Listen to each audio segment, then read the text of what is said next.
Se erdhët në transmetimin tonë të drejt për drejt, si çdo mesditë do jemi në shoqërinë e emisionit me zemër të hapur, ku edhe ditën e sotme do të trajtojmë të njëjtën temë që kemi trajtuar ditën e djeshme. Ka reaguar mbas mbylljes së emisionit me zemër të hapur, pikërisht ish-bashkëshortja e Edmondit. Ajo kërkon një ballafaqim, ashtu si vetë Edmondi ka qenë i pari që kërkonte ballafaqimin. Mbas ndërgjegjësimit që emisioni me zemër të hapur ka bërë për çiftin në fjalë, zonja ka telefonuar me njëherë mbas mbylljes së këtij emisioni dhe ka vendosur sot të jetë përballë Edmondit. Për gjithë ju që nuk na keni ndjekur ditën e djeshme apo nuk na keni ndjekur dot sepse pak orë ka që është hedhur edhe emisioni i djeshëm në kanalin tonë zyrtar në YouTube, ndiqni këtë material fillimisht çfarë ka ndodhur dje, kush është historia dhe çfarë pritet të ndodhi ditën e sotme.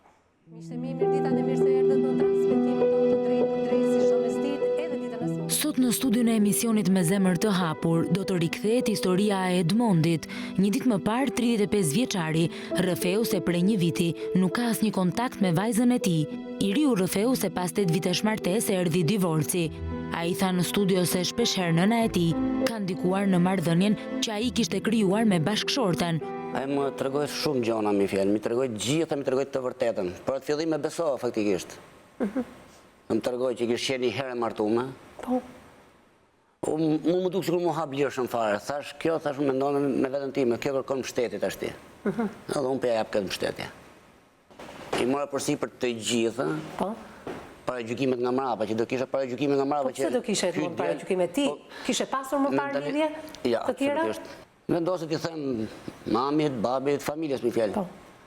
Që unë do martohem me këtë dhe do shkojmë ta kërkojmë këtë shtëpi. Po. Këto s'kan qenë dakord asnjëherë, familja ime. Asnjëherë. Asnjëherë, dhe sot do kësaj ditë, edhe tani që jam këtu në televizion, s'kan qenë dakord asnjëherë për këtë lidhje. Si vijoi më pas martesa juaj? Si ta shpjegoj, unë shumë, për ne si çift kemi qenë shumë mirë, shumë të lidhur njëri me tjetrin. Çfarë nuk shkonte? Thjesht kishim ndërhyrje mi fjalë nga familja ime. Familja jote? Nga familja ime. Deri në çfarë pikë kishin këtë ndërhyrje? Java 6, dita 7 në pothuajse në komisariat. Gjithmonë ka qenë ndërhyrje mami, o me mdami fjalë nga kjo, o bjerë vdis. Vendosët edhe pse i kishe kundërshtar që në ato momente të para vendosët të jetonit bashkë? Patjetër, për në asnjë moment se kam lënë asnjëherë, nuk e kam përzon asnjëherë. Por sipas tij, nuk ka qenë ky shkaku kryesor. Në vitin 2017, 35 vjeçari pati një konflikt me fëmijën dhe ai u dënua me 4 muaj burg. Kjo ka qenë periudha më e vështirë për të. Gjatë qëndrimit në burg, Edmondi rrëfeu se filloi të dyshonte se bashkëshortja kishte dikë tjetër. 2 herë më ka ardhur aty ke burgu që më ka taku, qoftë edhe një paketë cigara s'ma ka prodhu aty. As vetë se di. Ju kishit kontakte të rregullta? Po kishim. Ndoshta në ata momente e kish vendosur që të mbillon funksion martese. S'm korrespondonte me Vjerrën. Vjerra thoshte s'ka ardhur, kjo thoshte kam qenë. Pra ti telefonoi tek vjerra jote dhe vjerra thoshte nuk ka ardhur këtu. Patjetër. Ndërkohë telefonoi bashkëshorten e cila thoshte jam tek mami. Isha ke mami, jo jam. Isha ke mami. Vjerra thoshte mu s'ka qenë këtu. Po t'ishte e sinqert, me këtë fjalë që i thash unë me rrobat dhe hik, kur dal në burg më zgjej aty, po t'ishte e sinqert që s'ka bë gjë, të priste aty, pse hiku. Çifti u drejtua edhe gjykatës duke bërë divorcin. Gruaja mori vajzën në kujdestari dhe u largua jashtë Shqipërisë. Por në anën tjetër ai kërkoi të takojë vajzën e tij, të cilën nuk e sheh prej datës 30 qershor të vitit 2018. Në një lidhje telefonike, ish-bashkëshorti i tij u shpreh se vajza e tij i kishte dhënë fund martesës, pasi Edmondi sipas tij nuk ishte i aftë të mbante familjen. Po? Që po ishtë lidhë gota me këta. Po? E deri sa unda, e shqyqyr që edhe e ditë që unda, Po? se unë nuk kam parë një ditë, nuk kam nëjtë një ditë rehat, o po të flesin të gjithë njerëzit, të rejë qëtë. Pse çfarë nuk funksiononte në martesën e vajzës tënde me Edmondin? Që është në atje që ku kam vajtur, më ka iku gota, ka pakur direkt me atë, i kam vajtur atje, i kam gjetur të dy, edhe i kam thënë kur fëmijët, kur nuk të pyesin, edhe kur bjen keq, pastaj përgasin kokën të prindri. Në ç'kuptim? Që nuk është, nuk ma familje, që kur u martua e deri sa unda, ka punur gjithsej 2 muaj apo 3 muaj, në për ato pikat, nuk punon të do. Pra ishte dembel Edmondi? Soj, 1-2. Edhe, e unë e kam majtur me bukë, plus që i kam shpëtuar dhe jetën, që ka dalë me të morë, Po?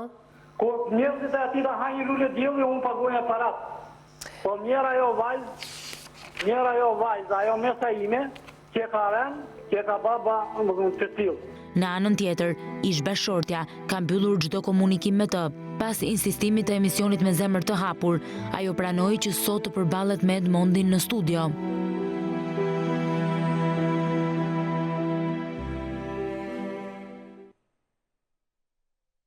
Kjo është historia që kemi trajtuar ditën e djeshme. Akuza të forta si nga njëra palë, ashtu edhe nga tjetra. Një tjetër episod që nuk ishte prekur në kronikën e koleges Riselda Martini ishte pikërisht akuza që vetë 35 vjeçarin nga Shijaku ngriti për ish-bashkëshorten e tij. Flasim për vdekjen e foshnjës së parë. Në vitin 2012 erdhi në jetë një fëmijë që jetoi vetëm 10 ditë. Duke ardhur e gjymtuar në këtë jetë, Edmondit, paktën sipas akuzave që ai ka bërë drejt për së drejti në këtë studio, ishte mos ushqyerja me gjë që ka çuar deri në vdekjen e foshnjës. Për këto dhe shumë detaje të tjera të nderuar miq, do të flasim ditën e sotme për të hedhur dritë atë që ka përjetuar çiftin në fjalë. Zonja ka filluar një tjetër jetë, sipas të dhënave të babait, është bashorti aktual i Elgitës, ai që nuk pranon që Elgita ditën e djeshme të ishte me ne në lidhje të drejtë për drejtë telefonike. A është e vërtet që është pikërisht ky zotëri që pengon edhe takimin e Edmondit me vajzën 5 vjeçare, me mua në studio, zoti Elgit, Edmond Tuda, përshëndetje, mirë se erdhe në studio. Ndërkohë që nuk e di a e kam Elgitën drejt për së drejti, në lidhje telefonike, ashtu siç ishte premtuar përpara se të hynim në këtë transmetim të drejt për drejt. Atëherë kryejmë telefonatën në këto momente që duhet ishte gati në fakt, që zonja në fjalë ishte protagonistja kryesore e kësaj studioje. Mirë, derisa kjo telefonat të bëhet gati, atëherë po prezantoj panelin që është i ndryshëm nga ai ditës së djeshme. Kam avokaten zonja Adriana Kalaje, eksperte ekonomie dhe ligjore. Përshëndetje, mirë se erdhe. Përshëndetje. Në krahun tënd Eduard Tafe, përshëndetje, mirë se erdhe në studio, dhe përballë jush avokate Genta Qëndro, opinioniste e kësaj studio. Përshëndetje, mirë se erdhe. Atëherë le të prezantojmë edhe zonjën në fjalë.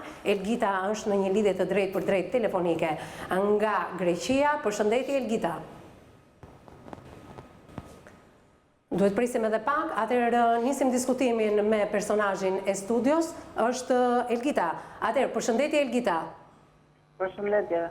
Në radhë partë falenderoj shumë me dashur, sepse nuk është e thjesht atë që ke përjetuar me Edmondin, tashmë ta mësoj edhe një publik më i gjerë se sa ata që e kanë ditur historinë tuaj dhe kanë përjetuar bashkë me ju. Faleminderit që ke pranuar ftesën e emisionit me zemër të hapur. Asgjë të lutem. Atëherë, përpara se të fillojmë diskutimin, se ka pas akuza shumë të forta ditën e djeshme, jo vetëm nga ana e babait tuaj, por një akuzë fortë, të cilin nuk mund ta anashkaloja ditën e sotme, është edhe vdekja e foshnjës që jetoi vetëm 10 ditë. Një akuzë që ka ardhur drejt për drejt nga ish-bashkëshorti yt. Fillimisht të pyesim pak për shëndetin e vajzës. Ktu jemi për vajzën tuaj 5 vjeçare. Si është vajza me shëndet? Kush është jeta që ajo bën në Greqi?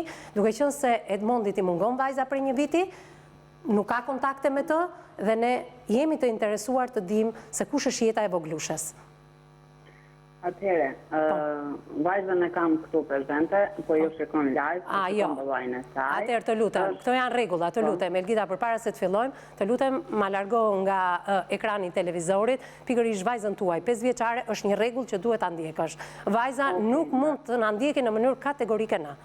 Okej, dakor. Sepse bëhet fjalë për jetën e saj. Ajo një ditë do t'i mësoj, emisionet janë në YouTube, megjithatë duhet të jemi të kontrolluar për shkak të moshës që ka vetë vajza, sepse shumë fëmijë në moshën e vajzës tënde i përjetojnë situata të cilat ne mundohemi t'i zbusim në këtë studio, por ja që marrëdhëniet e ngushta familjare janë kaq të forta, kaq të tensionuara, sa ne edhe në këtë studio nuk mund t'i shmangim dot.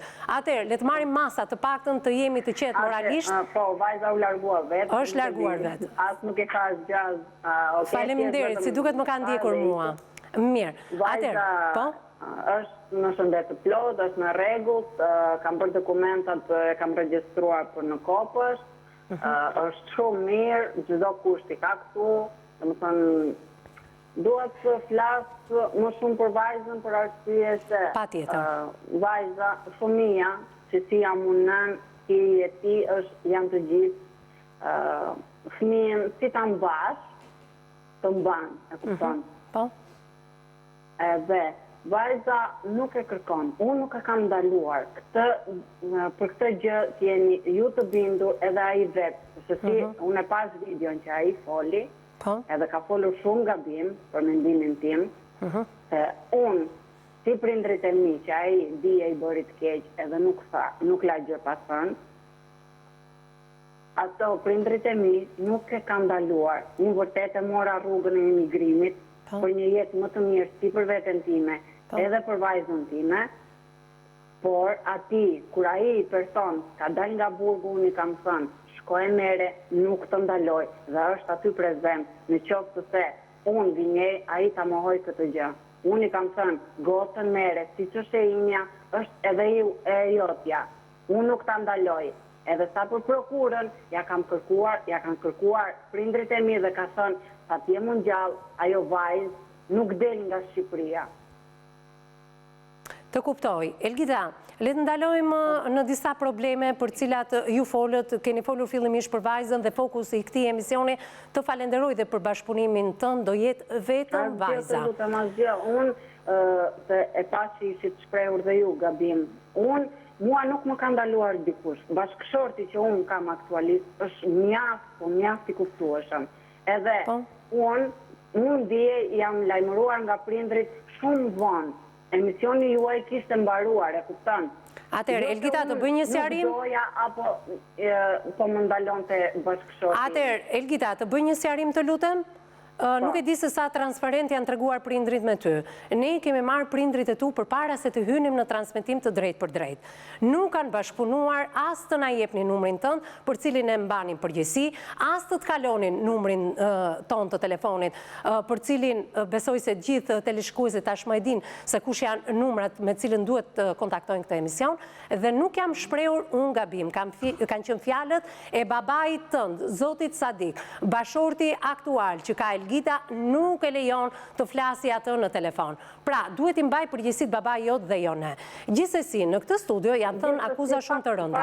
Jo, unë dua të them punën që bëj, dëshmërinë që kam, le të dali Zoti Sadik dhe të mohoj çdo fjalë që ka folur edhe në transmetim të drejt për drejt, por që ka folur edhe me gazetarin Eriselda Martini. Çdo telefonat regjistrohet e dashur. Këto janë shprehjet e babait tënd, që nuk e lejon bashorti aktual. Jo, unë nuk kam asgjë për të fshehur, zonjë ndëruar, unë jam kjo që jam, ai gabimet e veta i ka, unë kam gabimet e mia, nuk them se jam perfekte për çdo gjë, gjithkush ka gabimet e tij, i pranoj se cili gabimet e tij, është e lehtë të hedhësh baltë mbi tjetrin, por duhet të dëgjojmë të dyja palët. Patjetër, prandaj kërkuam edhe bashkëpunimin tënd, prandaj kërkuam edhe dashur bashkëpunimin. Pengesa jon ka qenë vetëm Zoti Sadik, askush tjetër. Mirë, megjithatë, më dëgjoj, Elgida, më dëgjoj vetëm një moment. Le të fokusohemi tek fëmia. Ju thatë, ashtu si sillesh me fëmijën, ashtu edhe fëmia do të përgjigjet. Po. Duke qenë se fëmia prej shumë kohësh jeton me ty në shtetin grek dhe askush nuk të paragjykon as për jetën, as për vendimin që ti ke marrë, për të jetuar me vajzën në Greqi. Dhe je drejtuar gjykatës sepse ke kërkuar prokurën dhe bashkëpunimin e Edmondit si baba dhe nuk ta ka dhënë asnjëherë firmën për ta kaluar vajzën jashtë territorit të Shqipërisë. Megjithatë, fal edhe këtij emisioni, fal edhe këtyre ekspertave që ne kemi, tashmë të gjitha gratë apo të gjithë baballarët që kanë kujdestarinë e fëmijës mund të drejtohen gjykatës kur i refuzohet pikërisht deklarata notariale, kur i refuzohet kjo firmë. Megjithatë, ju e keni bërë këtë gjë, nuk e di se kush ju ka rekomanduar të shkoni menjëherë në gjykatë, ka bërë shumë mirë që ta ka thënë, por gjykata ka vendosur një klauzol të cilën ne e kemi lexuar dhe duhet jemi ndershme me ty dhe me ata që ndjekin, që vërtet të lejon gjykata ta marrësh vajzën në Greqi, por ti duhet të zbatosh me rregull takimet e babait, po të vendimit, javën e parë dhe javën e tretë të çdo muaji. Ashtu sikur edhe Edmondi, çdo muaj duhet paguaj për vajzën 80.000 lekë të vjetra pension ushqimor. Po, shumë e vërtetë. Atëherë, ju pse nuk e keni zbatuar vendimin e gjykatës së dashur? Zonë, të shpjegoj Elgida këtë gjë. Po. E para punës, unë e kam letrën, e kam në dorë, letrën vendimin e gjykatës, që thotë je autorizuar për ta marrë fëmijën kudo që të shkosh pa firmën e babait të vajzës. Po. Edhe ke detyrime që si që ka vendosur gjykata për zgjidhjen e martesës që babai ka të drejtë të takojë vajzën. Kur unë e kam atë letër në dorë, edhe babai i vajzës nuk interesohet për fëmin, unë nuk mund t'ja jap me zor që ta marrë telefon t'i thënë, hajde takoje vajzën me zor ti. Ai në momentin që unë bëra zgjidhjen e martesës, ai zotri nuk është interesuar asnjëherë për vajzën e tij. Edhe këtë e di shumë mirë ai zotri që është aty. Zonja Elgida, kur thoni që nuk është interesuar, tashmë, ditën e djeshme ka qenë babai në emrin tuaj, nuk e di rekomanduar nga ju apo jo, e dini vetë se si zgjidhje problemet brenda familjes, ka deklaruar që kur ka dalë nga burgu deri në momentin që e ka marrë Elgida, Edmonti vinte dhe e takonte. Tani, kush po tregon të vërtetën nga palët? Edmondi ka dalë nga burgu në dhjetor me Fadiun. Po? Unë zgjidhjen e martesës e kam bërë në, mos gabosha, e kam bërë në maj. Korrik është marrë vendimi? Po, e kam hapur gjyqin në maj, ka përfunduar në korrik. Nga ai moment që unë kam marrë mbi emrin e babait tim, zoti që keni ju aty, zotria që keni ju aty, nuk është interesuar më për vajzën që kur unë kam bërë zgjidhjen e martesës. Këtë doja të thoja. Më përpara se unë të bëja divorcin, zotria ka marrë gotën sa herë ka dashur ai. E kupton? Në momentin që unë mora mbi emrin e babait, mbi emrin e vajzërisë time, ai zotria as në telefon nuk e ka marrë vajzën. Atëherë, le të ndalojmë këtu zonja Elgit. Mund të më thoni pak, kur ne si gazetar nuk arritëm të binim në kontakt me ju, as në rrjetet sociale, që nuk kishte ndodhur më parë në këtë studio, sepse ti rrjetin social, po, e ke pasur, por nuk e ke funksional tashmë. E ke pasur, zonjë, për të qenë transparent. Po, pra, në fillim po e kam pasur, erdha në Greqi. Nuk ishim asnjë kontakt telefonik tuaj, mund të më thuash si mund t'ju kontaktoj Edmondi kur nuk ka asnjë kontakt me ju? Si mund t'ju kontaktoj Edmondi, kur nuk ka asnjë kontakt tuaj? Unë me Edmondin kam folur në Messenger me adresën që unë kisha, që e kishim të përbashkët. Po. Kam folur edhe i kam thënë, ma je prokurën të marrë vajzën. E ajo andej, ti andej, edhe vajza unë këte, më mirë, ma je të bashkohen mund. Sa ti je mund gjallë, sa Elgida, mbasi mori vendimin gjykata, po flasim pikërisht, Edmondi ka folur pikërisht për momentin që ti e ke marrë vajzën në Greqi. Nuk i ke lënë asnjë adresë, nuk i ke lënë asnjë numër kontakti, nuk i ke lënë asnjë adresë në rrjetet sociale. Atëherë, pyetja është shumë e thjeshtë, ashtu si edhe unë ju pyeta në mënyrë të drejtë për drejtë. Kur ne si gazetar, që i kemi mundësitë e burimeve tona, nuk ju gjetëm, si ti ju gjej zotria? Më fal pak të lutem të flas. Ai zotria kur nuk është interesuar për vajzën, kur vajza ka qenë te prindrit e mi, nga momenti që unë kam bërë zgjidhjen e martesës, si mund t'i japu një numër kontakti një njeriu që nuk interesohet për fëmijën e tij? Elgida, të thash edhe më parë, babai yt ka qenë dje në këtë studio dhe nuk ka deklaruar këtë që ju sapo më thoni, po ma bëni edhe më të vështirë emisionin ditën e sotme. Zoti Sadi ka deklaruar ditën e djeshme që kur ju keni qenë e vetme në Greqi, pa vajzën, Edmonti vinte dhe u interesonte. Vetëm nuk sillte të ardhura ekonomike për vajzën. Këtë lloj interesimi Sadi ku e dha. Pra, nga ana financiare, vërtet zonjë, unë nuk po e mohoj. Por në shtëpinë e prindërve të tu shkonte, e takonte vajzën. Prandaj, kush është e vërteta në gjithë këtë histori? Ai doli nga dhjetori deri në momentin që unë kam bërë zgjidhjen e martesës, ai zotria ka shkuar rregullisht tek prindrit e mi. Ka shkuar në çdo ditë, në çdo orar. Po atëherë i bie që është interesuar për vajzën, jo që nuk është interesuar. Në fillim po, unë nuk e mohoj këtë gjë. Në fillim ai është interesuar, po të them, nga momenti që unë bëra zgjidhjen e martesës, ai nuk është interesuar. Pjesë në telefon. Po mirë, edhe në qoftë se është kështu Elgit. Nëna e këtij në telefon. Elgita, edhe në qoftë se është kështu, kush jeni ju? Sepse duhet të jetë gjykata, duhen të jenë zyrat përmbarimore që të vendosin a e meriton ky baba të takohet me vajzën apo nuk e meriton Edmondi si baba të takohet me vajzën. Ju nuk jeni as punonjëse sociale, as psikologe, as gjykatëse, as përmbaruese. Unë nuk e kam ndaluar, as nuk e ndaloj. Këtë po e theksoj. Atëherë, kush është kontakti që i keni vënë në dispozicion Edmondit që t'ju kontaktonte në momentin që e morët vajzën në Greqi? E thjesht pyetja, i keni lënë një adres, i keni lënë një numër telefoni, dhe të kuptonim në ishte Edmondi që s'donte apo si... E ka numrin tuaj të telefonit? Numrin e telefonit të babait tim e ka. T'interesoj. Po babai juaj, të lutem, Elgita, babai juaj nuk na ndihmojnë ne? I jemi përgjëruar ditën e djeshme, që do mbajmë përgjegjësi për numrin tuaj. Vetëm na jepte ne si gazetar dhe në asnjë moment nuk bashkëpunoj. Jo më Edmondi, e ke dëgjuar ti se çfarë ka thënë babai yt për Edmondin dje? Po, e kam dëgjuar, edhe nuk ka thënë asgjë të pavërtetë. Jo, mund të jenë të vërteta ato që ka thënë babai juaj, por duhet kuptosh që Edmondi nuk të ka ofenduar as ty dhe as familjen tënde në asnjë moment. Nuk më ka ofenduar mua. Absolutisht jo. Po çfarë ishte ajo që unë kam pasur tjetër?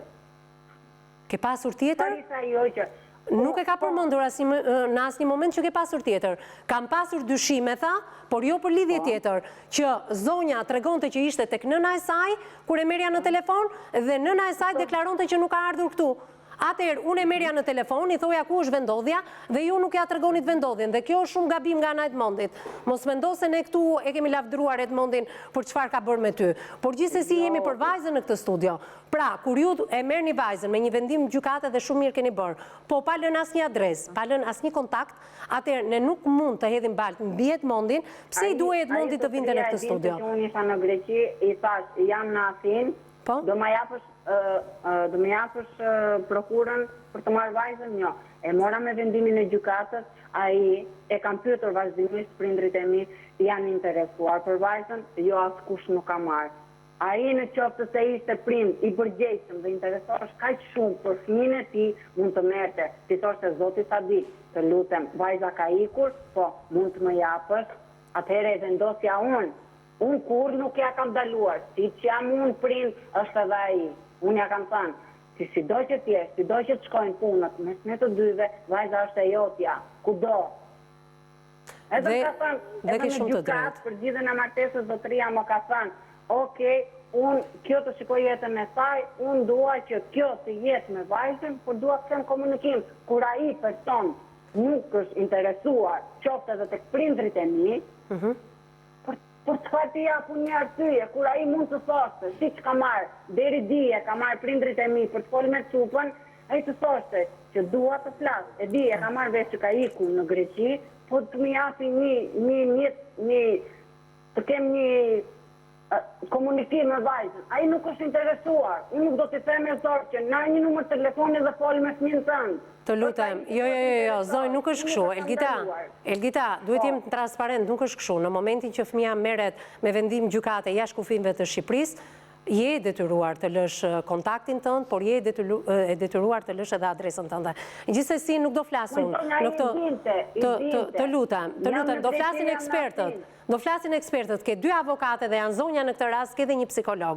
Prandaj, përpara se të bëj edhe pyetjet e tjera në lidhje me fëmin, më kërkoj Edmondi fjalën. Ndoshta e kam prekur fjalët e tua të fundit, ne do vendosim ura komunikimi sot, kemi shpresë të vendosen urat e komunikimit midis Edmondit edhe vajzës tuaj. Patjetër, unë kjo ka rëndësi. Nuk ka rëndësi se kush e ka penguar deri në këto momente. Por le të bëjmë analizën e duhur. Edmond, çfarë ke për t'i thënë Elgitës? Unë kontakti që si komunikosha me fjalë ke Vjehrri, unë folsha me Vjehrri, ke numrat e tyre. Po për mos më bëj bezdisshëm tyre, vendoset i blej telefonin dhe numrin gocës. Ja bleva të dyja. Ja kam çuar me dorën time, i kam thënë vetëm karikoja di, telefonin se ajo fëmijë nuk di. Një fëmijë 5 vjeçar i ke dhënë në telefon? Telefonin dhe numrin. Se këto përkosh... gabuar edhe kjo Edmond. Patjetër, di që është e gabuar, po tani, kur më thot Vjehrra mos ta bezdis, mos na merr. Kur thot Vjehrra jam punë, s'jam këtu, munosh më largoshin fëmijën, jo është në gjumë, jo ka hike xhaxhi, jo ka hike komshi, jo këtu, po atje. Qysh në këtë moment vendoset i blej telefonin me gjithë po tregohet shumë korrekte deri në këtë moment. Patjetër, unë qofse po gjeni. Pra që nuk jam unë pengesa thot. Ndoshta keni humbur atë komunikimin. Më intereson vetëm të kem kontakt me fëmijën. Një sekond. I bleva numrin e telefonit me gjithë telefon. Pse nuk je interesuar më kur e mori vesh Vajza vajti në Greqi? S'kisha më kontakt, i ka ndruar numrat. Kush i ka ndruar numrat? Vjehrri? Numri tim Vjehrri e ka bë blok. Numri Kurnatit e ka bë blok. Numri Kurnatës e ka bë blok. Se nuk vajte në shtëpinë e tyre, siç kishe vajtur edhe kohë më parë. Kishim konflikte. Fillova fizike jo. Mos arritën puna deri ke fiziku. Po. Kanë filluar konfliktet me familjen. Por çfarë kanë filluar konfliktet? Shasha ofendosha unë. Shaja ofendoje ti. Patjetër, doshta se s'bën komunikosha me gocën. Ato s'ma kaloshin kontrollin thua. Patjetër. Sepse sharjet i ka komunikuar dhe Vajza me psikologin, no? Patjetër, po si mohoj, s'kam se ti mohoj gjë të tillë. Kur e merrsa unë në telefon vajzën dhe vajza ma mbyllte telefonin, e kuptonte edhe më merrte në telefon dhe thoshte, e shikon Elgida, e shikon që vajza nuk do të flasi. Bindu ti, thosha, që kur prindrit e mi të thonë që vajza ta mbyll telefonin si pse i shan dhe i ofendon, ishte vajza ajo që i mbyllte telefonin. Kur ishte te prindrit e mi dhe e merrte zotëria në telefon, vajza i mbyllte thoshte nuk dua të flasë, ai i shan. Kur e mori personi në fjalë vajzën në shtëpinë e tij, vajza ma mbyllte mua telefonin se thoshte nuk dua të flasë me mamin. Edhe atëherë më tha mua, tani të besoj që vajza ma mbyll telefonin. Nuk e pas ka panjë sa diku sa që ma mbyll telefonin. Po jo një javë rresht, pak një herë kërkom dhe fëmija me folë. E disa keq më vjen që i dëgjoj këto fjalë. Më vjen keq sepse ajo vajza juaj 5 vjeçare, sa herë është me Edmondin, nuk ju përgjigjet juve në telefon. Fjalë banale me një fëmijë. Jo, ke shumë të drejtë. Për fjalët banale kemi kritikuar ditën e djeshme dhe live Edmondin. Vajza edhe sot e kësaj dite, bilet, do të them diçka të vërtet. Për kokë të asaj gote, bashkëshorti im e hapi internetin dje, po ju shikonte videon, edhe ja i tha vajzës, hajde pak tu te lali i tha, kush është ai aty? Ajo i tha, Edi, se ti ishte ashtu, ta kishte atë ngrosini, thoshte, është babi im ai. Nuk e dua, tha, sa i shanë se sa garok. Atere, po, të lutem se jemi në një fashë orari që ndiqemi edhe nga fëmijët. Mirë, Elgida, më vjen shumë keq për situatën e vajzës tënde. Kur ishte me babain, nuk ju hapte ju telefonin. Tashmë që është me ju, nuk kërkon të flasi me babain. Ti e kupton me atë që rri fëmia, aq shumë mund të manipulohet nga situata që është, sa që fëmia refuzon prindin tjetër. Pra, për të arritur qëllimin që vajza të jetoj me ju, por të ketë komunikim korrekt edhe me Edmondin, dhe të mos i thrasi më Edi, si që ka thirrur edhe ditën e djeshme, reflektoni, më duhet të kemë me këshillën edhe të gjithë specialistëve. Në mund të kemi vetëm një telefonat të shkurtër njerëzore të vajzës me Edmondin live në këtë studio për t'i dëgjuar zërin, sepse lotët e Edmondit ditën e djeshme ta siguroj që ka prekur opinionin publik. Reflektoni në këtë moment që unë do lançoj hapësirën publicitare dhe do rikthehem me ju gjithmonë në qoftë se kërkoni të prekim disa pika shumë të rëndësishme të jetës kur ke jetuar me Edmondin. Nga akuzat e Edmondit, por edhe tek akuzat e babait tuaj për t'i sqaruar në këtë studio, që opinioni publik mos krijoj një opinion ndryshe dhe pastaj në rrjetet sociale të zbrazin atë helmin e grumbulluar për jetët e tyre dhe që shikojnë jetët e tyre në historitë tuaja. Ndjekim këtë publicitet dhe rikthehemi një herë në studio. Jemi rikthyer përsëri në transmetim të drejt për drejt, me sa duket ka kaluar shumë qetësisht pjesa e parë dhe për këtë çfarë ndodhi në pjesën e parë të këtij emisioni, dua të falenderoj jo vetëm Edmondin, por edhe zonjën Elgida, e cila është në një lidhje të drejtë për drejtë telefonike. Kështu në fakt, miqtë e mi, duhet jenë emisionet që ne trajtojmë çdo ditë në ekranin e televizionit të News 24, aq më tepër që jemi në një fashë orari ku e gjithë familja na ndjek, të gjitha grup moshat na ndjekin. Megjithatë, një falënderim të madh e kam edhe për gjithë ndjekësit në rrjetet tona sociale, menjëherë mbasi e ka mbyllur ditën e premte për gjithë ata që kishin sharë dhe kishin ofenduar në rrjetet sociale, menjëherë të gjithë komentuesit që kishin sharë dhe kishin përdorur një fjalor jo etik, kanë hequr komentet e tyre dhe këtë e kanë bërë vetë komentuesit dhe për këtë ju falenderoj nga zemra. Mendimet mund të jenë nga më të ndryshmet, problematikat janë nga më të ndryshmet. Ne e dim se çfarë përjeton sot shoqëria shqiptare dhe aq më tepër familja shqiptare. Prandaj ju mund të poziciononi në krahun e kujt të doni, vetëm mos shani dhe mos ofendoni. Zonja Elgida, jemi në transmetim të drejt për drejt bashkë. Më dëgjon? Po, e dashur, po. Jemi të siguruar që vajza nuk na ndjek. Po, patjetër. Atëherë, edhe për këtë gjë të falenderoj për bashkëpunimin. Gjatë hapësirës publicitare nuk e di a e pate mundësi të na ndjekësh apo jo se ke qëndruar gjatë gjithë kohës në lidhje telefonike. Në fakt ishin të dyzuar të 3 specialistët e këtij emisioni, por dolëm në një konkluzion të 3 bashkë. Që zoti Edmond të krye një telefonat, por jo në publik. Por këtë telefonat, pa audio, do të shfaqim dhe do të shikoj teleshikuesi që Edmondi realisht po flet me vajzën. Dhe kur Edmondi të mbaroj në regji telefonatën me vajzën, do rikthehet në këtë studio të na tregoj se sa i emocionuar është ndjer ai, çfarë ka diskutuar me vajzën, që duhet jenë gjërat më së normale, vetëm dua një premtim nga ana juaj të përgatisni emocionalisht vajzën që në këto momente duhet flasi me babain. Mund ta bëjmë këtë gjë? Se mund të kemi edhe refuzimin e saj, unë nuk e di sepse është vetëm fëmijë 5 vjeçar, duke qëndruar për një kohë me ju dhe me bashortin tuaj. Duhet ta thrasë të klasë. Mirë. Atëherë, përpara se të kalojmë në këtë bashkëpunim dhe dua të përshëndes dhe do rilidhemi edhe një herë bashkë në fund të këtij emisioni, do ndalojmë në disa detaje për cilat mund të na japësh përgjigje edhe mund të mos na japësh përgjigje. E vetmi akuz që ju ka bërë Edmondi në këtë studio, por që mua më zhdukur shumë e çuditshme, është një problem shumë i vështirë që keni kaluar në jetët tuaja. Ka qenë viti 2012 kur keni sjellë në jetë një fëmijë. Ai fëmijë ka jetuar vetëm 10 ditë. 12 ditë, po. 12 ditë. Shkaqet në idim dhe nuk mund të sjellë dot edhe një herë traumë tek ju, por Edmondi ju ka akuzuar që nuk e keni ushqyer me gjip, prandaj edhe foshnja vdiq. Ndërkohë që babai dhe nëna juaj treguan një tjetër version. Kush është e vërteta e Elgitës? Atëherë, e vërteta është unë kam ndenjur 4 vjet me atë njeri, duke tentuar që të ngel shtatzane, nuk ngel dot. Më në fund erdhi lajmi i mirë, që jam shtatzane, kam pasur probleme, gjatë gjithë shtatzanisë, kam bërë shumë eko, jam ndjekur në durrës, dhe asnjëherë ajo doktoresh nuk më tha që fëmia ka probleme, nuk ka gjymtyr, nuk ka zhvillim, thjesht më thoshte që okej, ti këto ilaçe do të kaloj, e kupton? Po. Deri në momentin që unë kisha më të bëj në nëntor për të lindur, më la një afat, domethënë deri me datën 25 nëntor është data e fundit sa që ti do lindësh. Unë qëllova në lushnje me datën 21 nuk e mbaj mend, me datën 22 unë kam shkuar në lushnje në spital, se kam tezën doktoresh, si që tha dhe zotëria dje, edhe më rekomandoj sa bëj një eko se kisha shqetësime në fund të barkut.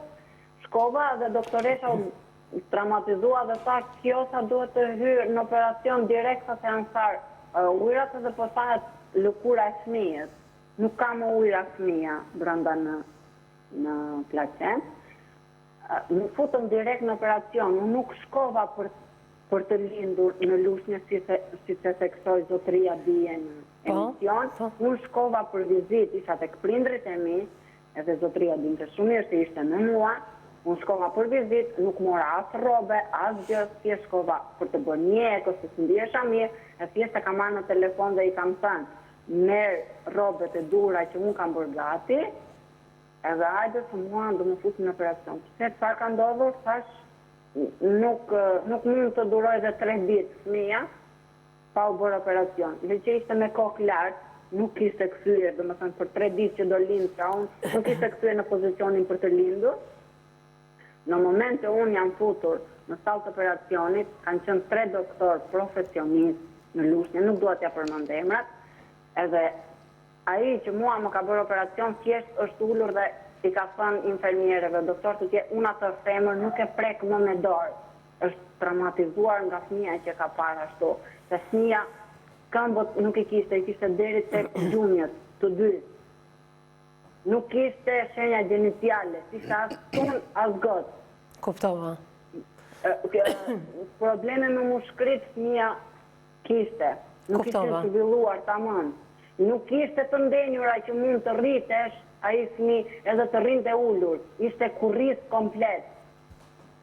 Kuptova. Ai fëmijë ishte i shëndetshëm vetëm në fytyrë. Kuptoj zonë. Edhe unë nuk dija asgjë. Gjatë sa ke qëndruar në spital? 7 ditë. 7 ditë. Besoj se e ke ushqyer me gjë ato ditë fëmijën? Asnjëherë. Jo. Nuk e ke ushqyer. Unë nuk e dija fare të vite të dalej fëmijën. Nuk ja u kanë dhënë ta shikoni fëmijën? Këto të gjithë që janë jashtë, ndërsa u thoshta se nuk ma sjellin fëmijën. Edhe të gjithë më thoshin që mos u mërzit se të rinj jeni do bëni prapë. Edhe unë e humba fare që nuk arrita të pyesja dikë, që pse po më thonin kështu, pse nuk arrini të më thonin që të rroj me jetë gjatë. Po të gjithë vinin me sy të përlotur tek unë. Deri në një moment e ka marrë vesh nga një infermiere se i shpëtoi goja, edhe më tha mua si jeta, mirë i thashon se isha me prindrit e mi, isha me të gjithë njerëzit, por nuk, e më thosin që fëmija është i pa i zhvilluar, është një inkubator. Vetëm ta, po mirë ta, aq budallat që kishta e infermieri ata se mund të ketë një problem të vogël, një gjista të diçka ta, po këmbët ta dhe duart ta nuk ja pa ajo, unë ngela shtangur, ta qa po thot kjo. E mami e bëri me shenjë dhe doli, tha, ne kemi kaq kohë, tha, kaq ditë që po ziremi me njëri tjetrin, tha, po vendosim kush do t'ja thot Elvidës, tha. Ta shumë ta të ndodhë. Tha, po sa të dua, unë tha nuk të do as burri, tha, as babi, tha, as motra, as vllai, tha. Fëmija tha kështu, unë kam kaluar në gjendje shoku në ato moment. A pate mbështetjen e ndonjë psikologu në ato momente? Asgjë. Thjesht kisha motrën edhe mamin, as njëri tjetër. Thjesht njerëzit e këtij erdhën një ditë edhe asgjë tjetër. Elgida, mendon se e ke kaluar këtë moment të vështirë? Sepse mirë në momentet e para nuk e marrë ndihmën e një psikologu, por edhe në këto momente ty do me thënë të rekomandohet të shkosh tek psikologu dhe ta kalosh këtë moment. Unë sa të kem jetën, unë nuk e kaloj, atë që kam kaluar të fëmijë. Edhe tatuazh në trup e kam zhvandur atë. A mendon se ky moment ju solli dhe përçarje në çift? Jo, absolutisht fare. Kjo temë nuk është prekur absolutisht fare se mua doktorët e lushnjës më thanë, si bëjmë një gjilper edhe mos e merr fare në shtëpi. Kam thënë jo, nuk ka shanse. Atë fëmijë ka mbajtur 9 muaj në barkë edhe atë fëmijë do ta marr edhe do ta ushqej unë, e do ta mbaj unë derisa ta ketë jetën. Edhe ishte ai zotëria aty që mua më bën fajtore, edhe thoshte që më mirë ta lëm ti bëjmë një gjilper edhe ta lëm këtu, se sa të vuajmë ne. Jo, i kam thënë do ta marr në shtëpi. E kam marrë në shtëpi e brenda 12 ditëve ai fëmijë ka vdekur. Edhe ai fëmijë nuk është ushqyer nga unë, se unë nuk kisha qumësh, e ka ushqyer ajo nëna ime dhe ajo motra ime me shëringë. Ajo nuk pinte. Mirë, atëherë. Ishte si tung, ajo nuk reagonte fare. Thjesht ai moment që unë nuk do ta harroj sa të jem gjallë. Elgida, që nuk do të arrosh, nuk e diskutojmë në këtë gjë, por që duhet dhe dëgjoj këshillën tonë. Më falë pak. Të shkosh tek psikologu? Motra ime e lante, e shplante, e rrugullonte, e kthente sa ndej këtej, ajo kur nuk reagonte. Në momentin që unë kam shkuar thjesht me një gisht të dorës e kam preke dhe i kam thirrur emrin Amelia, ajo ka hapur syt. Edhe unë ato s'ka të harruar sot të Mirë. Elgida, unë shpresoj që e preka me dëshirën tuaj, ju pyeta që më përpara, në qoftë se nuk kërkoni të flasim për këtë akuzë të vetme që ka bërë Edmondi për ju në fakt në këtë studio, por ju dhatë shpjegimin më të vërtetë të mundshëm. Do të sqaroja këtë se më shumë u vrava nga ajo akuza e atij njeriu aty që më thoshte se ke ushqyer, kur ai e dinte fare mirë se si ishte fëmia. Ky njeriu këtu është babai Vajzës, se mos e harro këtë. Nuk flisja me asnjë nga njerëzit e tij, edhe ato erdhën për të tallur më shumë, ose më saktë për të bindur që apo na gënjejnë apo jo. E ka ardhur nëna e tij, edhe motra e tij, dhe i kam thënë ju do ta shihni atë fëmijë. Se ju nuk keni ardhur për të qarë hallin me mua. Ju keni ardhur për të tallur me mua, edhe ja kam zbuluar fëmijën. Elgida, e harrojmë këtë episod. E harrojmë këtë episod se sjell dhimbje tek ju, vetëm merreni parasysh këshillat, do flasin specialistët pak më vonë, do t'i dëgjosh me vëmendje specialistët, do ndaloj edhe në një pikë tjetër për ta mbyllur këtë telefonat dhe për të rikthyer përsëri së bashku në fund të këtij emisioni. Mund të më thuash pak, babaiu yt e akuzoi që burgun Edmondi e kishte bërë 4 muaj 20 ditë për vjedhje dhe jo për rraje. Kush është e vërteta e burgut të Edmondit? Po, e vërteta është ajo që ka thënë babi. Ai zotëria ka hyrë në burg për vjedhje hekrash në Porto Romane. Ka vjedhur diku në pikë hekrash, edhe i zoti i asaj pikës hekri që ka parë atje roja më saktë, e ka parë nga kamerat, e ka ndjekur bilet në vrat, i ka mbajtur dhe motorin që ai shkonte me motocikletë. I ka bërë denoncimin, e bilet një ditë para se ai e sa diçka që i kam thënë me rrobat deri, kjo nuk është as pak e vërtetë ajo gjë. Një ditë para se zotëria të shkonte në burg, të vinte policia ta merrte, jam rrahur barbarisht nga ai person. Edhe do thua ti pse, për arsye se ishim në një dasëm dhe i prishit të gjithë lekët që ne i kishim hequr në një anë për një problem tjetër. Kemi ikur nga dasma, jam tërhequr në zvarë në shpinë ati, në sy të vajzës, edhe të nesën. Unë i kam bërë robët gati që atë natë, më ka rënë të fikë në mes të borrit, ka qenë motra e ti, që mua më ka marrë në kraj dhe vuaj ati, që më kam futur brenda, në sy të vajzës. Edhe të nesën ka ardhur policia, e ka marrë e bilet, se ka nezur poshtë, edhe i kam shkuar në polici, jam përgjigjur, pavarësisht ai tha nuk më ka sjell as paket cigare, ai e di shumë mirë që unë si të mesha rrogën, i isha dhe vajzës, mbaja dhe për vete, i çoja dhe ati, por nuk ja çoja unë personalisht, ja çonte, më falni pak, ja çonte nëna ati. Kuptova. Nuk e di se çfarë ka bërë ajo, çfarë i ka thënë ajo, që këto janë nga ana ime, asë diçka e tillë, unë nuk e di. Unë lektja kam dhënë asaj se thoshte që do djali im do shkoj unë. Edhe bilet kam shkuar një herë, edhe i kam thënë, po pse të shkosh ti? Ti ke shkuar gjithmonë, do shkoj edhe unë, se unë jam gruaja e tij. Kam shkuar unë, vllai i atij, edhe nëna e tij. Elgita, për episodin e rrajës dhe dhunës fizike, të lutem, Elgit, për të menaxhuar kohën, të lutem e dashur, për dhunën që ka ushtruar ndaj teje, ke bërë denoncim në polici? Asnjëherë nuk kam bërë denoncim. Asnjëherë. Pse nuk e ke bërë? Kam falur. Unë vërtet ndeta 8 vjet me atë njeri, po mund të kemi ikur mbi 10 herë nga ai njeri. Kam ikur nga një muaj të prindrit e mi, edhe më shkëthyer duke qarë, thoshte do ndryshoj, se ai njeri, debatet tona nuk kanë ardhur nga vajza që ka lindur cyryke. Erdhi, problemet tona kanë qenë se ai ishte bizogjiu më i madh në zonën e Durrësit, ku ai jetonte. Kuptoj. Elgita. Edhe unë, nuk jam unë e keqe, se deri dije, unë vërtet, kisha një fat keqësi, unë dava nga burri parë, po nuk i kam bajtur gjë, zotërisë të fsheti, thosha që jam gotë edhe ta mashtroja si që më ka mashtruar ai mua. E pas gjendjen se si ishte shtëpia ti, edhe duke qarë me lotë në sy, më ka thënë, po tani që s'kam asnjë lloj kushti, do më lësh? Jo, i kam thënë se unë nuk jam materialiste të kërkoj makine, të kërkoj shtëpia 3-4 si më thoshte ai. Unë dua njëri të saktë, thosha, pavarësisht të gjitha problemeve që kemi pas me nënën e atij, edhe jo për fajin tim, po për fajin e atij se nuk punonte, si ishte i zoti për familje, edhe ajo i thoshte që dil nga shtëpia. Të gjitha këto na i ka treguar në fakt Edmondi problemet me familjen e tij. Kam mbledhur hekra mbull të detit me atë person që unë po e shoh tani përballë. Kam mbledhur hekra. Ç'rënd si ka, Elgita, ti ke krijuar jetën tënde. Elgit, ti e ke krijuar jetën tënde. Hidhi pas ato që ke kaluar me Edmondin. Megjithatë, nuk më pëlqen mënyra se si i drejtohesh Edmondin. Ai aty. Ai aty është babai i vajzës tënde. Gjithsesi, si do t'i vendosim murat e komunikimit ju dhe Edmondi? Paktën na i premton në këtë studio nëpërmjet numrit tuaj të telefonit, nëpërmjet një adrese, nëpërmjet rrjeteve sociale, si do komunikojë Edmondi me vajzën? Përveç telefonatës se do bëj pas pak.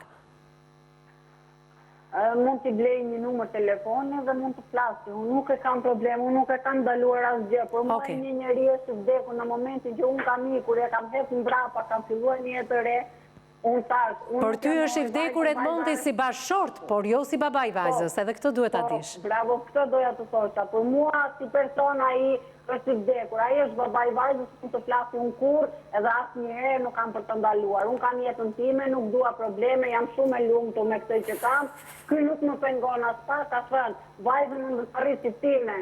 Si vajzën time, ama me babajnë e saj aktualisht, ajo të flasi, unë nuk e pengoj, e kupton. Faleminderit për mesazhin, faleminderit për qytetarin që keni treguar ditën e sot me zonja Elgita. Na ndiq nëpërmjet ekranit sepse kanë shumë rëndësi komentet e të ftuarve të kësaj studio, ndërkohë më bëj gati që gjatë hapësirës së dytë publicitare, Edmondi të flasi me vajzën.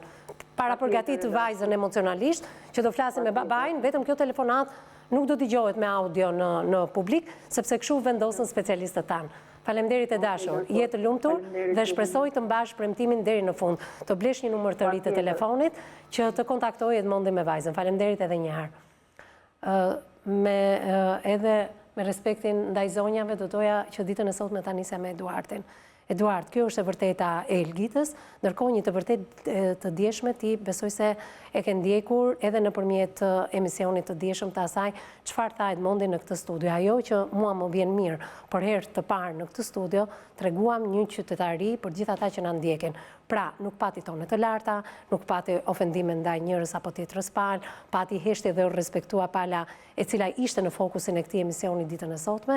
Megjithatë, do flasim pak ndoshta edhe për disa momente të vështira që ka kaluar çifti në fjalë dhe që në distancë sot janë prindër të një fëmije vetëm 5 vjeç, por dhe atë që ka përjetuar vajza 5 vjeç që është sot. Atëherë, kush do jenë këshillat e tyre ditën e sotme për çiftin? Po, fillimisht ta nisim pak me çiftin, sepse shkaqet domethënë dhe konflikti mund vinë nga shumë dëshmëri arsyesh. Edhe kur futen të dy në një marrëdhënie, sidomos kur sjellin jetë një fëmijë, fëmia gjithmonë është bekim për vjetën e tyre, vjen për të realizuar domethënë shumë gjëra, vjen si fruti i ëmbël për të dy palët, ama konfliktet mund të jenë të vazhdueshme dhe mund derivojnë deri aty sa mund të ndahen.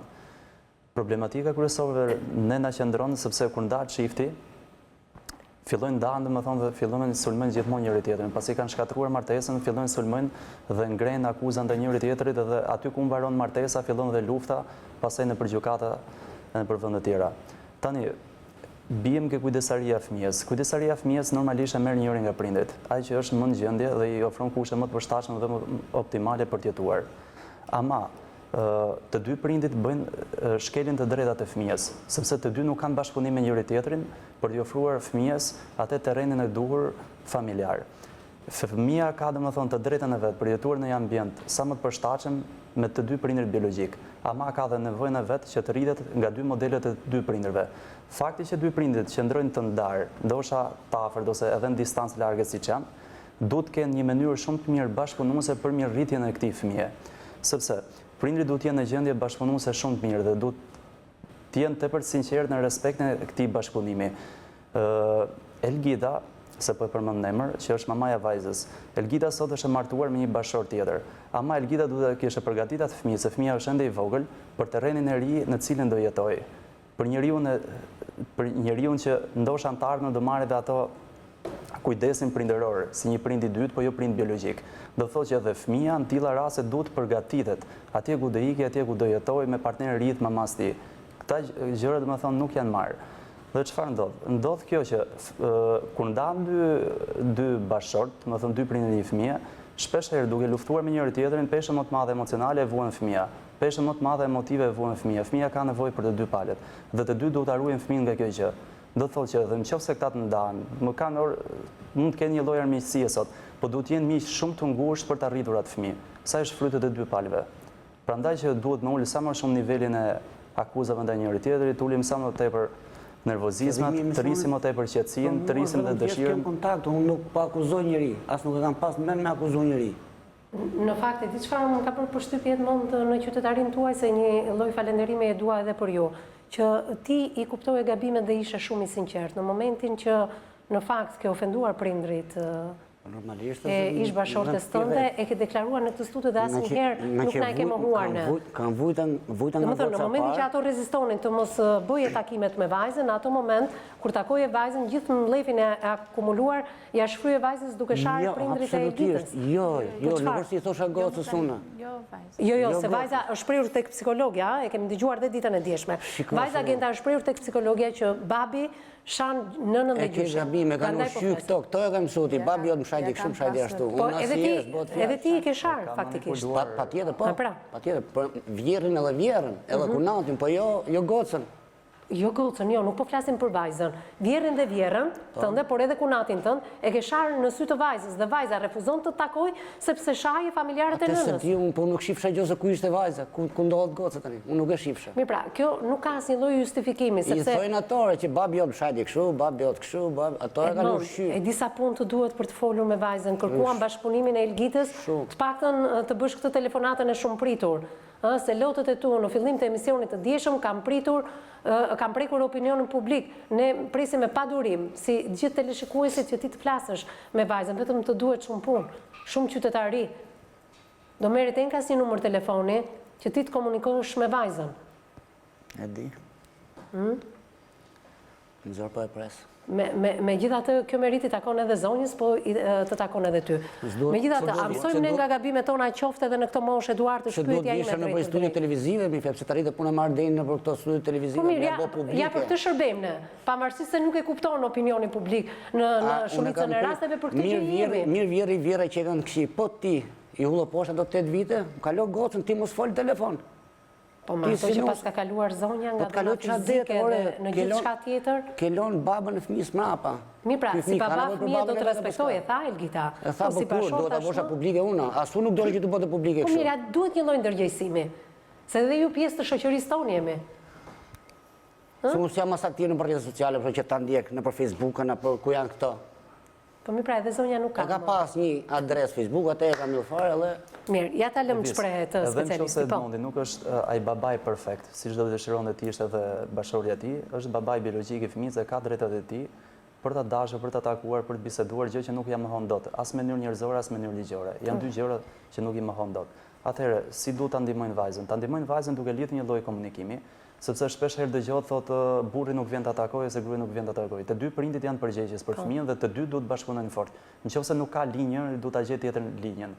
Që fëmija të rritet me të dy prindrit. Ti e dëgjove zonjën, sa herë rrinte me Edmondin, refuzonte të fliste me mua në lidhje telefonike. Sa herë që rri me mua, do më thonë, edhe tani vajza refuzon të flasë me Edmondin. Kjo është një situatë që ne nuk e zbarim dot për arsye sepse zakonisht fëmija kur është, do më thonë, me njërin prindit, sidomos do më thonë kur prindi tjetër ka dhe martesë me një partner tjetër, që nuk njihet si fëmija, si prindi biologjik i fëmijës, shpesh herë fëmija, sepse është fëmijë, mund të manipulohet, hidhen dhe më thonë dhe fjalë që ndoshta nuk du t'i përdorin kundrejt ish-bashkëshortit ose babait fëmijës, dhe shpesh fëmija dhe më thonë merë ato fjalë cilat i serviren. Ama kjo gjë duhet ndërprerë dhe duhet krijuar komunikimi sa më parë që... Mirë, do ndalojmë pak tek shpreha që dëgjojmë rëndom tek çiftet shqiptare kur janë në divorc dhe flasin për kujdestarin e fëmijës për ta takuar prindin tjetër. Nuk do fëmija, refuzon fëmija. Në të tilla raste si veprohet? Eduard. Nuk do fëmija, refuzon fëmija do thotë që fëmija në momentin që ndahet çifti ka një psikolog. Do thotë dhe psikologu do thotë ka bërë disa intervista me fëmijën për të marrë gjithë panoramën e nevojshme se çfarë pengon fëmijën që takohet me prindin tjetër. Ja, në rastin konkret, për shembull sharja që Edmondi bënte për gjyshin dhe për gjyshen. Ka qenë vetë vajza 5 vjeçare që ka deklaruar nuk dua ta takoj babin se shan nënën dhe gjyshin. Se një shkak e gjen fëmija për të justifikuar. Patjetër, ama duhet sqarojmë edhe këtë që fëmija mund të ketë thënë, po ama do të thonë gjykata ka vendosur që babai është i denjë për të takuar me fëmin. Për të folur, nuk e ka parë babain si individ të rrezikshëm, ose si një individ që shkakton për shemb dëm psikologjik e fëmija. Po. Apo ke prindi apo ke tjetri. E ka dhënë që prindi është i gatshëm për të takuar me fëmin. Nuk e ka hequr drejtin prindëror, jo, absolutisht. Po patjetër, përderisa gjykata do të thotë e ka aprovuar dhe ka lënë fuqi që prindi ka drejtën ta takojë. Madje duhet edhe ta suportojë, domethënë me anë kontributit. Këta janë ato gjëra që të dy prindrit duhet bëjnë për të bashkëpunuar, ta rrisin fëmijën. Nëse prindi tjetër nuk ka ose babai nuk ka para, kjo nuk do thotë që edhe prindi tjetër do ta lë fëmijën pa nevojë të ushqimore suplementare, veshje. Pa ma, edhe prindi që ka për detyrë të paguajë çdo muaj pensionin ushqimor dhe që nuk e lë më një anë asgjë nga e ngrëna e tij në 3 vakte, qoftë edhe nga një cigari që mund të pi, qoftë edhe nga një kafe që mund të konsumoj, duhet mendoj se çfarë po ha dhe po pi fëmia e tij në momentet që ky i ka nëse mund të quhen lukse ditore këto, qoftë edhe kafeja, qoftë edhe cigare, qoftë edhe alkooli, qoftë edhe 3 vaktet e ushqimit. Të mendoj të heqë një nga këto lukse që unë mund të kem, qoftë edhe ajo kafja 500 lekëshe, ta lëm më një anë që në fund të muajit të grumbullohen disa para dhe unë t'ja jap fëmijës tim. Apo jo, edhe këtë të paktën edhe këtu e përgëzoj zonjën Elgida, e cila nuk e preku në asnjë moment pensionin ushqimor. Por duhet kuptojmë se jo zonja Elgida nuk e do me që jeton atje dhe mund të ketë disa të ardhura, por është detyrë e këtij babai që duhet të kontriboj sepse e ka taksative, e ka detyrë, e ka caktuar gjykata dhe këtu po shkel ligjin Edmondi dhe jo vetëm Edmondi, por të gjithë prindrit në përgjithësi që nuk zbatojnë vendimet e gjykatës dhe nuk japin pensionin ushqimor për fëmijët. Megjithatë, komunikimi është shumë i rëndësishëm, duhet ta lançoj publicitetin sepse kam kaluar disa minuta nga lançimi i tij dhe në këto momente do të bëhet gati Edmondi që duhet flasi me vajzën dhe është para përgatitur vajza nga zonja Elgita që vajza duhet të komunikojë me babain. Pamjet e këtij komunikimi, thash edhe një herë, vetëm pamjet, jo audio, ju do ta ndiqni vetëm pas pak nëpërmjet regjistron. Ndiqim publicitetin dhe rikthehemi pas pak. Mi jemi rikthyer përsëri në transmetim të drejt për drejt. Ju lutem regja le të fokusojmë pak vendin ku ishte i ulur gjatë gjithë emisionit të sotëm Edmondin. Ai në fakt pak minuta më parë gjatë kësaj hapësire publicitare ka folur në një lidhje të drejt për drejt telefonike me vajzën në Greqi. Më ka bërë përshtypje komunikimi i këtij babai, sepse kam dëgjuar të gjithë komunikimin e Edmondit në kufje. Në fakt atë po diskutonim edhe me zonjën Qëndro, me zonjën Genta, na ka rënqetur komunikimi i këtij babai. Kushdo që të jetë Edmondi, komunikimi me vajzën ishte perfekt. Faleminderit Edmond, faleminderit Elgita. Kjo është qytetaria që duhet tregojnë të gjithë prindrit siç e kemi treguar ditën e sotme, prandaj unë e ftoj Edmondin në këto momente të bashkohet emisionit, është i prekur. Mos i fshim lotët Edmond, hajde, mos i fshi lotët. Nuk është turp të qash, se këto janë lotë gëzimi, është kështu apo jo? Nuk janë lotët që kemi parë dje, janë lotë gëzimi, hajde Edmond. Hajde. Hajde Edmond, si ishte komunikimi? Shumë e mirë, po ka nevojë akoma më shumë, për trajtim më shumë. E pyete në kishte shkuar në kopësht, a ishte mirë, a do konsumonte vaktin e drekës në këto momente? Si gjithmonë asire, si kanë thonë hajte babi, pa hajte bushi, them gjithmonë. Po thirrë jemi në jedi prap aty u preka pak, po ka nevojë. Na rënqetën nga mënyra se si ti e trisi vajzën. Me kam dash e di shumë mirë. Por zgjaku jot, pse mos ta duash?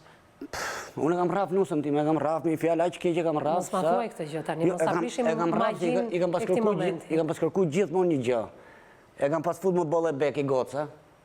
Po e preke me dorë i kam pas tonë, gjithmonë mos ma prek me dorë. Mos e rrif si ke punë keq. Po çfarë mesazhi më japim në këto momente që ti ke dhunuar vajzës 5 vjeçare nëna? Mos e rrif gocën aktuale, mos ma prek asnjëherë me dorë se e kam pas marak. Mos ma prek me dorë, le të bëj çfarë, le të i thyj gotat, le të thyj çdo gjë si i blejnë. Ja dhe regjia që më jep në këto momente komunikimin e Edmondit me vajzën. Thash edhe njerë, do t'japim vetëm pamjet dhe jo audion, kështu ka vendosur paneli i profesionistëve tanë. Edmond, vetëm ti e babai një vajze, nesër e do rritë do krijoj familjen. Imagjino si kur bashorti i saj të ngrinte dorë mbi vajzën tënde. Mos ma thuaj më me krenarit, mos prishim magjin e asaj që kemi përjetuar të gjithë bashkë. Në këtë kuptimi fjallë që nuk e durosha do të kërë kështë trajtonte. Unë shoh një fëmijë për dorë, kur e shoh të qaj që e ka nonave të për dorë, që e bjen e shpullë kështu, më qethet mishi për herë, nuk e duroj dot. Po mirë, dhunës nuk duhet i përgjigjesh me dhunë. Jo me dhunë, mos e rrif, gjithmonë i kam kërkuar mos ma rrif, le të bëj çat det. Le të bëj çat detër. Derisa të rritë kuptoj vetë. Çfarë lidhe nga kjo telefonat? Sigur kam lind për s'dyti. Ke lindur për s'dyti? Unë uroj dhe shpresoj që ti të mos si ndërpresësh telefonatat, sepse dëgjova një episod, për cilin nuk ka nevojë ta ndaj me teleshikuesin, i kërkove të telefononte vajza. Po, që të marrë numrin, s'kam. Patjetër, po do ta kalojmë edhe ne numrin në momentin që Elgita do të na japi numrin personal të vajzës, është një numër që do merret enkas. Do jetë vajza që do të japi numrin e telefonit nëpërmjet gazetares, nuk diskutohet, se këtë punë të jashtëzakonshme ka bërë gazetarja Eriselda Martini. E falenderoj. Falenderit. Atëherë, kaluj tek avokatja, për këto që folëm, kishim një realizim shumë të bukur. Edhe personalisht u preka në fakt, sepse ndjeva një gëzim në fjalinë e fundit mamas vajzës, të cilën e komplimentoj.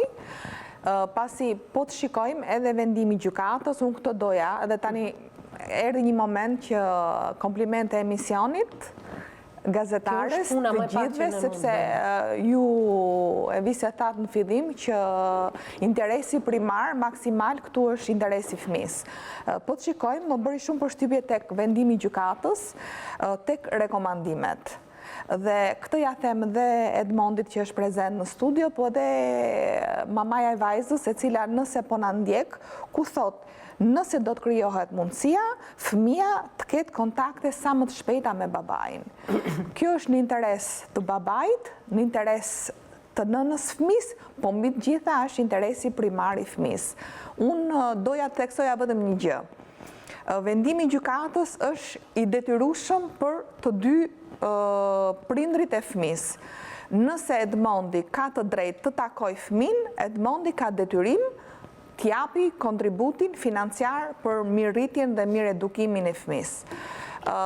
Një vrejtje shumë isore do t'a bëja për nënën e fëmis, përpara se të largohej, nëse ajo në mënyrë ligjore ka marrë një të drejtë që të udhtoj jashtë shtetit me fëmin, dhe po sipas vendimit që gjykatës që unë e disponoj, thuhet se ka dhënë miratimin dhe babai fëmis. Në këto kushte, përpara se të largohej me fëmin jashtë, nëna e fëmis duhet linte numrin e kontaktit, adresën e kontaktit dhe numrin e llogarisë ku babai fëmis duhet të derdhi pensionin ushqimor. Pasi nuk është e drejtë Edmondit, është detyrim. Siç është detyrim për nënën e fëmis që të lë takimet me babain, të mundsoj telefonatat e shpeshta, thot, me babain, është detyrim i Edmondit që të hedhë dhe pensionin ushqimor. Nga ana tjetër, nëse do t'i referohemi kodit penal, mosdhënia e mjeteve të jetesës është vepër penale. Unë jam shumë e lumtur realisht si nën që fundi i emisionit është shumë i mirë për të dy prindrit, dhe mendoj që dhe shpresoj që të vazhdojnë kontaktet nga të dy palët për hir të fëmisë. Profesionistë ndonjëherë dashje pa dashje figurat tona ndikojnë edhe tek ata që na ndjekin. Mund bëhemi një shembull shumë i mirë frymëzimi. Do doja të prekja pak edhe jashtë jetës tuaj profesionale. Si mund t'jesh bashkëshort i mirë edhe në karrierë, duke mos qenë më fizikisht bashkë, duke pasur një zgjidhje martese, si mund t'jesh një prind i mirë në distancë për fëmijët e tu? Mund të më japësh pak diçka nga ai sekreti i përvojës tënde jetësore? Atëherë unë me qenë se po më pyesni, po e ndaj me juve dhe jetën time personale. Unë kam shumë vite e divorcuar me ish-bashkëshortin tim. Mendoj që në asnjë moment nuk kam qenë mur për marrëdhënien midis fëmijëve dhe ish-bashkëshortit tim, dhe po ja jap dhe këtë si këshill Edmondit. Unë edhe sot e kësaj dite takohem pi kafe me ish-bashkëshortin tim dhe ndajmë problemet dhe arritjet dhe sukseset e fëmijëve tanë. Pikërisht se e dija që ishit shok shumë të mirë edhe të divorcuar prej shumë vitesh, prandaj e preka dhe këtë gjë. Thash edhe një herë, dashje pa dashje, figurat tona ndikojnë edhe tek ata që na ndjekin. Është interesi primar, është interesi fëmis. Dhe unë prandaj thash që lajmi më i mirë i këtij episodi, këtij emisioni është që nëna matan telefonit, matan kufive, vendos që të krijoj kushte, sepse këtë desha të them, jo gjithmonë ai vendimi i gjykatës mund të ekzekutohet katërcipërisht, sepse ka edhe kushte objektive të cilat nuk mund të, edhe vetë Edmondi, sado mundësi financiare të ketë, nuk mund t'i takoj fëmin ose fëmit 2 herë në muaj, sepse fëmia sipas po këtij vendimi gjykate ndodhet jashtë. E thati Edmondi, edhe një herë në 3 muaj e takojnë. Prandaj dhe thot, vendimi rekomandon që babait t'i krijohet mundësia e telefonatave të shpeshta. Por, detyrimi i Edmondit është me një herë të hapi një llogari bankare dhe ta çojë atë në zyrën përmbarimore, dhe sa herë të kesh mundësi, sepse je edhe në kushte shumë të vështira ekonomike, me sa di unë, i pa punë etj. Kjo nuk do të thotë që ti me aq sa të kesh mundësi të kontribosh pikërisht në këtë llogari bankare. Sepse fëmia nesër do rritet. Mirë Edmond. Ajo do ta bëj analizën e gjithë problematikës. I di të gjitha, por duhet të zbatosh. Kam vite që e ndjek të emision, unë i di të gjitha këto rregullat, i kam gjuhë, ka pas histori si puna ime, më të vështira, më të lehta. Unë thjesht kam pas mungesë kontakti me fëmin tim, këtë kërkoshëm gjatë gjithë kësaj kohë. Dhe qëllimi i këtij emisionit kjo është. Okej. Edmond, a kishe menduar ndonjëherë si ndikës i rregull, se jam edhe unë kurreshtare të di se kush janë teleshikuesit e këtij emisioni. E kishe menduar ndonjëherë që do ishe ti ulur në atë? Absolutisht, është një herë rastësisht tu pa si e ka pas, ka qenë një kaçurrë Elenën. Elenën, po. I ke shkruar fillimisht Elenën, është e vërtet opinionistës tonë. Fotot Elenës foton sa të pungjante. Thash, kjo do jetë emisioni gazetari, i shkruajta, më falni, thash Elena jeni po, tha. Më ktheu përgjigje. Ke mundësi, thash, të më lidhësh me një nga gazetarët e emisionit me zemër të hapur? Dhe Elena këtë gjë e bëri. Po, më thamë, përita 2 ditë, pastaj s'pëm merrte njëri. Nga denuncimet e shumta. I shkruajta prapë, thash, duket thash që ka emision, thash që mashtrokën, gënjeka, më thamu. Do të marrim, thamu, morën telefon pastaj. Mirë pra, po se ka dhe denuncimet të shumta dhe duhet kuptuar që gazetarët një histori duhet ta marrin nga momenti i denoncimit dhe deri në momentin nuk e besove. Po tani që folem me vajzën dhe u arrit... Po tani ajo... Kalojmë tek zonja Qendro. Po Genta, se ti je bashkëpunëtore më e vjetër e këtij emisioni dhe e di se çfarë ndodh, si në transmetime dhe jashtë transmetimit. Sa punë duhet për të arritur deri këtu? Atëherë, ndaj përsërit domethënë të njëjtin gëzim sikurse dhe kolegja që arritur në një përfundim që u vendos një urë lidhse. Pastaj do t'ju takoj të dy prindërve për ta forcuar këtë rrugë që sapo është shtruar në mënyrë të tillë që fëmia të mos e ndjejë mungesën e asnjërit prind. Pavarësisht se ajo jeton dhe ka të përditshme praninë e nënës së saj, pra ka një figurë femërore, një shembull të nënës së saj, përsëri ajo ka nevojë për të dyja figurat për të rritur e shëndetshme, sepse vitet do kalojnë dhe të tëra këto probleme që ajo i ka parë apo që i ka hasur, nesër pas nesër mund të jenë, domethënë mund të shprehen në sjelljen e saj dhe në tash vërtet ngelëm një çik si po mirë, ju e dini se sa ndjeshme jam unë të tilla tema dhe sa e fort duhet tregohem në ekran. Më thoni pak kur vjen, kur diskutoni në zyrat tuaja avokatore, histori të tilla, mund të më thoni pak? Jo, je goxha shumë fort. Ja, po se të ju pash. Isha e përlotur, nuk... Sepse është një diçka, e ndjej secila nga ne vë pak veten e saj në këtë ngjarje. Jemi nëna, jemi femra, domethënë, dhe e dim se si shkon e curia e këtyre rasteve në rast se nuk do kenë vetë prindrit një dëshirën për të komunikuar me njëri tjetrin. Zonja Kalaja këtë përvojë ka në kurrizin e saj. Ju vetë Genta, keni në rrethin tuaj të ngushtë familjar? E ke edhe ti. Prandaj edhe ndoshta edhe prandaj po them që të tëra domethënë e ndjejmë, kemi nën lëkurë se pak apo shumë nuk ka rëndësi domethënë masa se sa ndjejmë. Por e rëndësishme është që dëshira mes të dyve të ekzistojë për të mirën e asaj fëmije. Sepse nuk ka rëndësi të paktën se sa është ai pension ushqimor. Nuk ka rëndësi a jep një herë në 2 muaj, apo ja jep çdo muaj, apo jep dhe diçka më shumë. Rëndësi ka afrimiteti dhe çfarë afeksioni i jep ti fëmijës. Në mënyrë të tillë që ai të mos e ndjejë asnjëherë mungesën e babait apo mungesën e nënës. Flasim për të dyja rastet. Kjo është gjë më e rëndësishme. Fëmia të rritet e shëndetshme nga ana psikologjike, nga ana shpirtërore me të dy prindrit, pavarësisht se ajo po krijon tani një jetë të re, ka një figurë tjetër mashkullore në jetën e saj, është bashkëshorti, por që ai asnjëherë nuk do ta zëvendësojë babain. Mund të më thoni pak, kur vjen klientë të tilla me të tilla histori, ju qani kështu me gjithë klientët tuaj? Si shkoni në gjykat? Mund të më thoni pak? Jo, është, domethënë, janë histori që na prekin gjithëve dhe edhe i prekin pak nga pak. Unë përveç historisë time, kam dhe njerëz rreth e rrotull, mikesha që ndodhin, por tek fëmia është rasti ideal ku dy ish-bashkëshortët harrojnë çdo mosmarrëveshje për hir të fëmisë. Unë desha t'i jap një këshill të fundit të Edmondit nëse më lejohet, sepse pash acarim shumë të madh midis Edmondit dhe babait ose ish-Vjehrrit. Pa i hyrë fare se kush ka faj dhe kush e ka acaruar këtë situatë. Edmondi duhet kuptoj dhe marrëdhënien e ish-Vjehrrit si baba dhe si gjysh. E tha zotria, nuk më ka pyetur fëmia, tha. Atëre pak më parë tha që unë reagoj, tha nëse cënohet.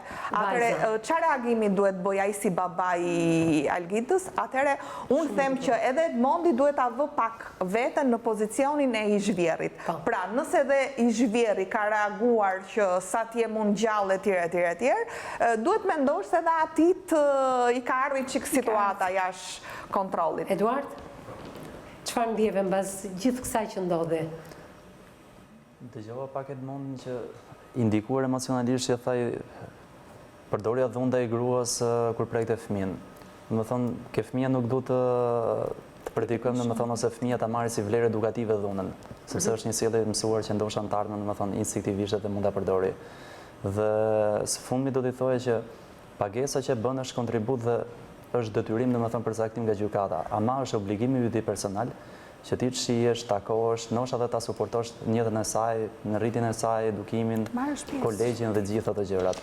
Detyrimi është diçka tjetër, obligimi jot si prind që nuk ta ndalon dot asnjëri, sepse është fëmia jot biologjik dhe ti do lumturosh atë, aq shumë do lumturosh atë vet.